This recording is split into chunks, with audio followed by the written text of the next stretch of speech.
ကဲဒီနေ့ကတော့နန္နာကပွဲမတက်တာကြာလို့ပွဲတက်ဖြစ်ပါရဲ့ရှင်နန္နာကိုပွဲတွေဖိတ်ပေးမယ်နန္နာမတက်ဖြစ်တဲ့ပွဲတွေလည်းအများကြီးရှိရပါတော့မအားတာနဲ့နန္နာမတက်ဖြစ်တာပါအခုဆိုရင်တော့နန္နာကတော့ဒီနေ့ကတော့မရရအောင်ပေါ့နော်အားအောင်လို့လုပ်ပြီးတော့ကိုယ့်ရဲ့တငယ်ချင်းတွေကိုအပေးဖို့အတွက်ပွဲတက်ပါတယ်အမကတော့အဖော်လိုက်ပေးရပါတော့ဒါလေးကတော့ယူပါဌာနလေးပါရှင်တကယ်ချင်းအင်တာဗျူးဖြေနေရမလို့ဟိုလိုဒီလိုလေးနဲ့စောင့်လိုက်ပါရှင်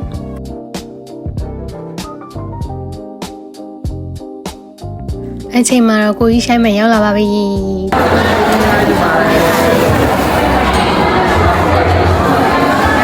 မှားပါချမ်းကျွန်တော်ပရိုက်တာကတော့လင်းမောင်ပေါ့နော်ဒီမှားပါချမ်းရှိနေကြလဲ9လပိုင်းတရက်နေ့စပြီးတော့ပြမှာပါအဲကြောင့်လို့ရှိရင်လည်းလင်းမောင်အားပေးကြပါဦးကျွန်မရဲ့ bestie ကိုအားပေးကြပါဦးကိုညီမအများကြီးပြိတ္တတွေပြောလာVictoria မိတ်ဆက်လာcharacter ကခင်ကြိုင်ဆွဲ character အနေနဲ့ပါထားပါတယ်မှတပါချမ်းမရှိဘူးမှချစ်လိုက်တယ်မဖြစ်မနေအားပေးရမယ်ညချစ်ပါလေနားခဲ့ Okay ကျေးဇူးပါမောက်လည်းကျေးဇူးပါအချိန်မှာတော့ကျွန်တော်တို့ပြန်ထွက်လာပြီးတော့အပြင်မှာ shopping ပတ်ပါဟဲ့ဟိုကြီးနဲ့ shopping ပတ်ပြီးရဲ့အချိန်ကျတော့ကျွန်တော်တို့ပြန်ထွက်ပါရဲ့ရှင်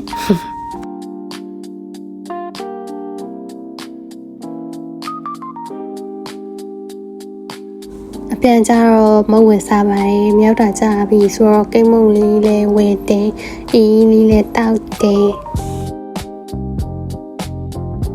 ကျေးဇူးပေးကြတဲ့အတွက်ကျေးဇူးအများကြီးတင်ပါတယ်နောက်ဗီဒီယိုမှာပြန်ဆုံကြမယ်နော်